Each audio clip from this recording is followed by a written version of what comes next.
அடுத்தது வந்து திராவிடம் எங்கேருந்து வந்தது?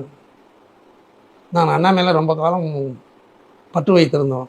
அறிஞர் அண்ணா மேல. ஆமாம். ஆனால் அந்த அண்ணா நடத்தின பத்திரிகைக்கு பேர் என்ன? திராவிட நாடு. திராவிட நாடு. திராவிட நாடுங்கிற பேரில் தான் ஒரு பத்திரிகை இருந்தது. இதெல்லாம் நான் புரிதல் இல்லாத காலத்தில் அண்ணா மேலே பற்று வச்சுருந்தேன். ஆனால் அந்த அண்ணா ஏன் திராவிட நாடுன்னு வச்சார்? தமிழ்நாடுன்னு வச்சிருக்கலாம்ல பத்திரிகைக்கு பேர். அப்போ அவரே தப்பு பண்ணுறாரு. இப்போ இங்கே யார் ஓட்டு போட்டு முதல்வராக இருக்காரு? ஸ்டாலின். தமிழ் மக்கள். ஆனால் அவர் ஆட்சி மாடல் என்ன மாடல்னு சொல்கிறாரு? திராவிடர் மாடல்ங்கிறார். இது எவ்வளவு பெரிய அயோக்கியத்தனம் இல்லையா? ஏன் இப்படி சொல்கிறாரு? இங்கே ஆள வேண்டியவன் ஆட்சிக்கு வரல. தகுதி இல்லாதவன் நான் சொல்கிறது வந்து சமுதாய அடிப்படையில் இங்கே ஆட்சியில் தொடர்ந்து இருக்கார். கருணாநிதி இருந்தார், அவர் பையன் ஸ்டாலின் வரார்.